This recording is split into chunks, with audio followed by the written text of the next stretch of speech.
भारत का इतिहास कई हजार साल पुराना माना जाता है। हमारा देश भारत एक महान देश है। भारतीय इतिहास में राजपुताने का गौरवपूर्ण स्थान रहा है। यहाँ के रणबांकुरों ने देश, जाति, धर्म तथा स्वाधीनता की रक्षा के लिए अपने प्राणों का बलिदान देने में कभी संकोच नहीं किया। उनके इस त्याग पर संपूर्ण भारत को नाज रहा है। वीरों की इस भूमि में राजपूतों के छोटे बड़े अनेक राज्य रहे, जिन्होंने भारत की स्वाधीनता के लिए संघर्ष किया। इन्हीं राज्यों में मेवाड़ का अपना एक विशिष्ट स्थान है, जिसमें इतिहास के गौरव बप्पा रावल, महाराणा सांगा, महाराणा कुंभा, उदय सिंह और वीर शिरोमणि महाराणा प्रताप ने जन्म लिया है, जिन्होंने अपना सारा जीवन देश के लिए न्यौछावर कर दिया। इन महापुरुषों में एक नाम महाराणा प्रताप का भी आता है। महाराणा प्रताप भारत के एक सच्चे वीर सपूत और महापराक्रमी योद्धा थे, जिनकी वीरता की गाथा इतिहास के पन्नों में सुनहरे अक्षरों में लिखी गई है। महाराणा प्रताप की जीवन गाथा शौर्य, साहस, स्वाभिमान, पराक्रम एवं राष्ट्रभक्ति का प्रतीक है। वे एक सच्चे और आदर्श शासक की तरह अपनी प्रजा को अपने परिवार से भी ज्यादा मानते थे और आखिरी सांस तक वे अपनी प्रजा की रक्षा के लिए लड़ते रहे। महाराणा प्रताप को जितनी उनकी बहादुरी के लिए जाना जाता है, उतना ही उनकी दरियादिली और प्रजा व राज्य से उनका प्रेम जग जाहिर है। महाराणा प्रताप भारत के सबसे पहले स्वतंत्रता सेनानी माने जाते हैं। महाराणा प्रताप की वीरता विश्व विख्यात है। उन्होंने अपनी मातृभूमि की स्वतंत्रता और स्वाभिमान के लिए अपने सिंहासन तक को छोड़ दिया और जंगलों में अपना जीवन बिताया, लेकिन मुगल बादशाह अकबर के सामने मरते दम तक अपना शीश नहीं झुकाया। इतिहास के पन्नों में महाराणा प्रताप की वीरता और स्वाभिमान हमेशा के लिए अमर हो गया। आज महाराणा प्रताप करोड़ों लोगों के लिए प्रेरणा का स्रोत हैं। महाराणा प्रताप मेवाड़ के महान हिंदू शासक थे। महाराणा प्रताप सिंह उदयपुर मेवाड़ में शिशोदिया राजवंश के राजा थे। वो मेवाड़ के 13वें राजपूत राजा थे। उनका नाम इतिहास में वीरता और दृढ़ प्रण के लिए अमर है। 16वीं शताब्दी के राजपूत शासकों में से महाराणा प्रताप एक ऐसे शासक थे जिन्होंने मुगलों के खिलाफ युद्ध किया था। महाराणा प्रताप सिंह का जन्म 9 मई 1540 को कुंभलगढ़ किले में जयवंताबाई और उदय सिंह द्वितीय के यहाँ हुआ था। ये किला दुनिया की सबसे पुरानी पहाड़ियों की रेंज अरावली की एक पहाड़ी पर है। उनकी माता जयवंताबाई एक बहादुर, सीधी राजपूत रानी थी। वह भगवान कृष्ण की एक परम भक्त थी और कभी उनके सिद्धांतों और आदर्शवादी विश्वासों से समझौता नहीं करती थी। उन्होंने प्रताप को अपने पोषित सिद्धांतों और धार्मिकता का पाठ पढ़ाया, जो उनके द्वारा बहुत प्रेरित था। बाद में उनके जीवन में प्रताप ने उसी आदर्शवादी और सिद्धांतों का पालन किया जो जयवंताबाई ने दिया। उन्होंने प्रताप को नैतिकता दी और उन्होंने इसका पालन किया, और जिसके कारण उन्होंने महान लोगों की सूची में अपना नाम लिखा। उन्होंने प्रताप के जीवन में एक महत्वपूर्ण भूमिका निभाई है। राणा का पालन पोषण भीलों की कूका जाति ने किया था। भील राणा से बहुत प्यार करते थे। वे ही राणा के आंख कान थे। मेवाड़ के आदिवासी भील समाज ने हल्दी घाटी में अकबर की फौज को अपने तीरों से रौंद डाला था। वो महाराणा प्रताप को अपना बेटा मानते थे और राणा बिना भेदभाव के उनके साथ रहते थे। आज भी मेवाड़ के राज चिन्ह पर एक तरफ राजपूत तो दूसरी तरफ भील। उनको बचपन में कीका के नाम से पुकारा जाता था। वो बचपन से ही साहसी, वीर, स्वाभिमानी एवं स्वतंत्र प्रिय थे। उन्हें बचपन में ही ढाल तलवार चलाने का प्रशिक्षण दिया जाने लगा, क्योंकि उनके पिता उदय सिंह अपनी तरह कुशल योद्धा बनाना चाहते थे। बालक प्रताप ने कम उम्र में ही अपने साहस का परिचय दे दिया था। महाराणा प्रताप को अस्त्र शस्त्र चलाने की शिक्षा श्री जयमल मैंटिया जी ने दी थी, जो 8000 राजपूत वीरों को लेकर 60,000 मुसलमानों से लड़े थे। महाराणा प्रताप बचपन से ही असाधारण प्रतिभा वाले बालक थे। शुरू से ही वो हठी स्वभाव के थे, जो किसी के काबू में नहीं आते थे और स्वतंत्र रहना पसंद करते थे। आगे चलकर भी परमवीर महाराणा प्रताप ने अपनी जिंदगी में मुगल शासकों के सामने घुटने नहीं टेके थे और पराधीनता स्वीकार नहीं की थी। साथ ही मुगलों को अपनी अदम्य शक्ति दिखाकर उनके मन में अपने प्रति खौफ पैदा कर दिया था। जब वो दूसरे बच्चों के साथ खेलते थे, तब वो बात बात में दल गठन कर लेते थे। सभी बच्चों के साथ खेलने के साथ साथ वो उनके साथ हथियार चलाने का अभ्यास भी करते थे। धीरे धीरे समय बीतता गया। इसी बीच प्रताप अस्त्र शस्त्र चलाने में निपुण हो गए। यह देखकर उनके पिता बहुत खुश होते थे। महाराणा प्रताप के कुल देवता एकलिंग महादेव हैं। मेवाड़ के राणाओं के आराध्य देव एकलिंग महादेव का मेवाड़ के इतिहास में बहुत महत्व है। एकलिंग महादेव का मंदिर उदयपुर में स्थित है। मेवाड़ के संस्थापक बप्पा रावल ने 8वीं शताब्दी में इस मंदिर का निर्माण करवाया और एकलिंग की मूर्ति की स्थापना की थी। महारानी जयवंता के अलावा राणा उदय सिंह की और भी पत्नियां थी, जिनमें रानी धीरबाई उदय सिंह की प्रिय पत्नी थी। रानी धीरबाई की इच्छा थी कि उनका पुत्र जगमल राणा उदय सिंह का उत्तराधिकारी बने। इसके अलावा राणा उदय सिंह के 2 पुत्र शक्ति सिंह और सागर सिंह भी थे, लेकिन प्रताप के उत्तराधिकारी होने पर इसके विरोध स्वरूप जगमाल अकबर के खेमे में चला जाता था। महाराणा प्रताप का प्रथम राज्य अभिषेक 28 फरवरी 1572 में गोगुंदा में होता है, लेकिन विधि विधान स्वरूप महाराणा प्रताप का द्वितीय राज्य अभिषेक 1572 ईस्वी में कुंभलगढ़ दुर्ग में हुआ। सन 1572 में प्रताप के शासक बनने के समय राज्य के सामने बड़ी संकटपूर्ण स्थिति थी। शक्ति और साधनों से संपन्न आक्रामक मुगल सेना से मेवाड़ की स्वतंत्रता और परंपरागत सम्मान की रक्षा का कठिन कार्य प्रताप के साहस की प्रतीक्षा कर रहा था। इतिहासकारों के अनुसार महाराणा प्रताप ने सन 1572 में प्रताप के शासक बनने के समय राज्य के सामने बड़ी संकटपूर्ण स्थिति थी। शक्ति और साधनों से संपन्न आक्रामक मुगल सेना से मेवाड़ की स्वतंत्रता और परंपरागत सम्मान की रक्षा का कठिन कार्य प्रताप के साहस की प्रतीक्षा कर रहा था। इतिहासकारों के अनुसार महाराणा प्रताप ने राजनीतिक कारणों की वजह से 11 शादियां की थी। इनकी सबसे पहली पत्नी का नाम अजबदे पंवार था। उनका विवाह सन 1557 में हुआ था। उस समय महाराणा की उम्र 17 वर्ष और अजबदे की उम्र 15 साल थी। महाराणा के जीवन को सबसे बड़ा समर्थन उनकी पत्नी अजबदे से मिला। वे सुंदर, सुशील और सभ्य महिला थी, जिन्होंने मुश्किल समय में भी महाराणा प्रताप का हौसला बनाए रखा और उन्हें प्रजा के हित में उचित फैसले लेने में मदद की। अपनी पहली पत्नी अजबदे से उन्हें अमर सिंह और भगवान दास नाम के 2 पुत्र प्राप्त हुए थे। महाराणा प्रताप को अपनी सभी 11 पत्नियों से कुल 22 संतानें प्राप्त हुई थी, जिनमें से 5 बेटियां और 17 बेटे थे।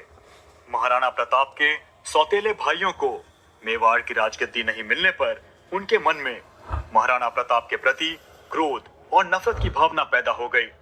राजपूत भाइयों के बीच इसी आपसी फूट और पारिवारिक मतभेद का मुगल शासकों ने फायदा उठाकर चित्तौड़ के किले पर फतेह हासिल की।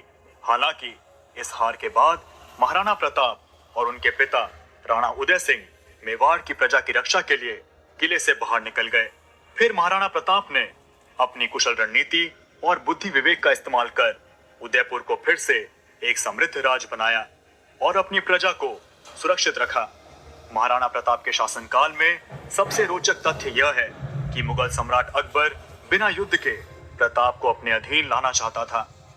इसलिए अकबर ने प्रताप को समझाने के लिए 4 राजदूत नियुक्त किए, जिसमें जलाल खान, मान सिंह, भगवान दास और टोडरमल थे, लेकिन चारों को ही निराश होकर लौटना पड़ा।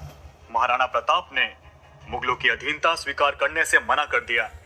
अकबर का साम्राज्य विस्तार की लालसा तथा राणा प्रताप की स्वतंत्रता रक्षा से दृढ़ संकल्प के बीच संघर्ष होना स्वाभाविक था। अकबर ने राणा प्रताप के विरुद्ध ऐसी कूटनीति का चक्रव्यूह रचना की थी कि उसे मुगल सेना के साथ ही मान सिंह के नेतृत्व वाली राजपूत सेना से भी संघर्ष करना पड़ा। इतना ही नहीं, राणा का अनुज शक्ति सिंह भी मुगल सेना की ओर से युद्ध में शामिल हुआ। इसके बाद 1576 में हल्दी घाटी का युद्ध शुरू हो गया। यह युद्ध 18 जून 1576 में मेवाड़ और मुगलों के बीच हुआ था। हल्दी घाटी का युद्ध मुगल शासक अकबर के खिलाफ लड़ा गया महाराणा प्रताप का इतिहास के सबसे चर्चित युद्ध में से है। इस युद्ध में मेवाड़ की सेना का नेतृत्व महाराणा प्रताप ने किया था। इस युद्ध में महाराणा प्रताप की तरफ से लड़ने वाले एकमात्र मुस्लिम सरदार थे हकीम खां सूरी। इस युद्ध में मुगल सेना का नेतृत्व मान सिंह तथा आसफ खान ने किया था। बताते हैं कि मान सिंह के साथ 10,000 घुड़सवार और हजारों पैदल सैनिक थे, लेकिन महाराणा प्रताप 3,000 घुड़सवार और मुट्ठी भर पैदल सैनिकों के साथ लड़ रहे थे। इस दौरान मान सिंह की सेना की तरफ से महाराणा पर वार किया, जिसे महाराणा के वफादार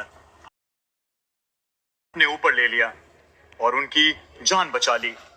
उनके कई बहादुर साथी जैसे भामा शाह और झालमान भी इसी युद्ध में महाराणा के प्राण बचाते हुए शहीद हुए थे। इसी हल्दी घाटी युद्ध में मुगल सेना को नाको चने चबाने पड़े। राणा के संहारक आक्रमण से मुगल सेना की भारी क्षति हुई।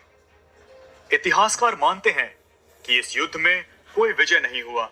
अपनी छोटी सेना को छोटा ना समझकर अपने परिश्रम और दृढ़ संकल्प से महाराणा प्रताप की सेना ने अकबर की विशाल सेना के छक्के छुड़ा दिए थे और उनको पीछे हटने के लिए मजबूर कर दिया।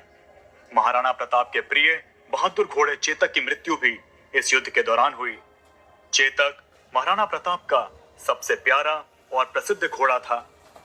यह एक प्रसिद्ध तथ्य है कि प्रताप अपने घोड़े चेतक से बहुत प्यार करते थे, लेकिन बहुत कम लोग जानते हैं कि चेतक की नीली आंखें थी। चेतक के अलावा एक और जानवर था जो महाराणा को बहुत प्रिय था, राम प्रसाद नामक एक हाथी। प्रसिद्ध हल्दी घाटी के युद्ध के दौरान राम प्रसाद ने कई घोड़ों, हाथियों और सैनिकों को मार डाला था। चेतक महाराणा प्रताप का बहुत ही प्रिय घोड़ा था। चेतक में संवेदनशीलता, वफादारी और बहादुरी कूट कूट कर भरी हुई थी। यह नीले रंग का अफगानी अश्व था।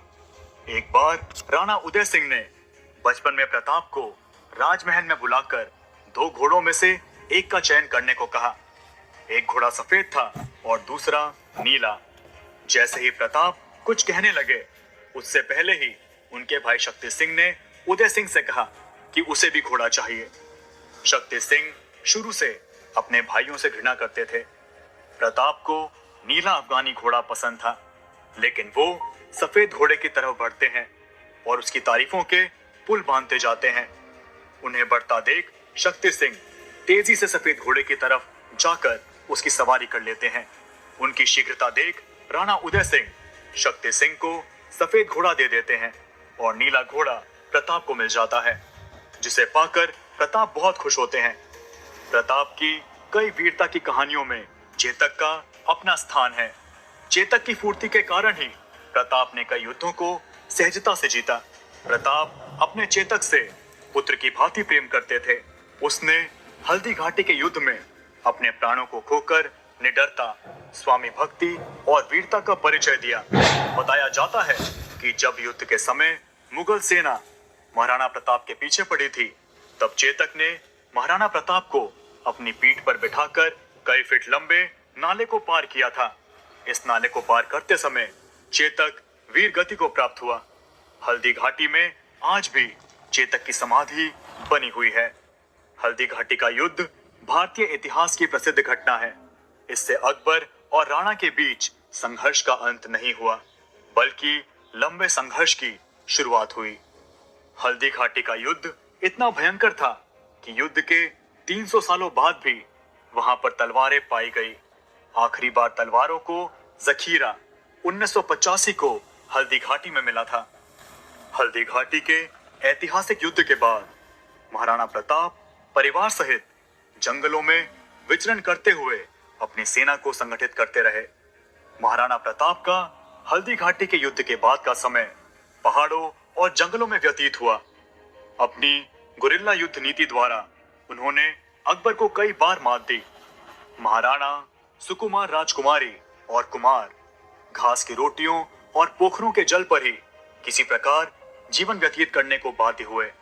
कई छोटे राजाओं ने महाराणा प्रताप से अपने राज्य में रहने की गुजारिश की, लेकिन मेवाड़ की भूमि को मुगल आधिपत्य से बचाने के लिए महाराणा प्रताप ने प्रतिज्ञा की थी कि जब तक मेवाड़ आजाद नहीं होगा वे महलों को छोड़ जंगलों में निवास करेंगे, स्वादिष्ट भोजन को त्याग कंदमूल और फलों से ही पेट भरेंगे, लेकिन अकबर का आधिपत्य कभी स्वीकार नहीं करेंगे। जंगल में रहकर ही महाराणा प्रताप ने भीलों की शक्ति को पहचान कर छापामार युद्ध पद्धति से अनेक बार मुगल सेना को कठिनाइयों में डाला था। राणा प्रताप ने समय और परिस्थितियों के अनुसार अपनी युद्ध नीति को बदला तथा शत्रु सेना का यातायात रोककर और छापा मारकर युद्ध की नीति अपनाकर मुगल सेना को भारी हानि पहुंचाई। बाद में मेवाड़ के गौरव भामा शाह ने महाराणा के चरणों में अपनी समस्त संपत्ति रख दी। भामा शाह ने 20 लाख अशर्फियां और 25 लाख रुपए महाराणा को भेंट में प्रदान किए। महाराणा इस प्रचुर संपत्ति से पुनः सैन्य संगठन में लग गए। इस अनुपम सहायता से प्रोत्साहित होकर महाराणा प्रताप ने अपने सैन्य बल का पुनः गठन किया तथा उनकी सेना में नवजीवन का संचार हुआ। राजस्थान के इतिहास सन 1582 में दिवेर का युद्ध एक महत्वपूर्ण युद्ध माना जाता है, क्योंकि इस युद्ध में राणा प्रताप के खोए हुए राज्यों की पुनः प्राप्ति हुई। सन 1569 से 1585 तक मुगल अधिकृत प्रदेशों में विद्रोह होने लगे थे। इसी बीच महाराणा प्रताप भी एक के पश्चात एक गढ़ जीतते जा रहे थे और धीरे धीरे मेवाड़ों पर मुगलों का दबाव हल्का पड़ता जा रहा था। सन 1585 में महाराणा प्रताप ने अपने प्रयत्नों को और भी सफल बनाया, जब उन्होंने तुरंत ही आक्रमण कर उदयपुर के साथ साथ कुछ महत्वपूर्ण स्थान पर फिर से अपना अधिकार स्थापित कर लिया। उसके बाद महाराणा प्रताप अपने राज्य के लिए सुविधाओं को जुटाने में लग गए, परंतु 11 वर्ष के पश्चात 29 जनवरी 1597 में अपनी राजधानी चावंड राजस्थान में उनकी मृत्यु हो गई। एक सच्चे राजपूत, पराक्रमी, देशभक्त, योद्धा, मातृभूमि की रक्षा और उसके लिए मर मिटने वाले के रूप में महाराणा प्रताप दुनिया में सदा के लिए अमर हो गए, किंतु अपनी वीरता की छाप सबके मुख और दिल में छोड़ गए। तो दोस्तों, ये थी गाथा शूरवीर महाराणा प्रताप की, जिसे लिखा है पिंकी पॉल ने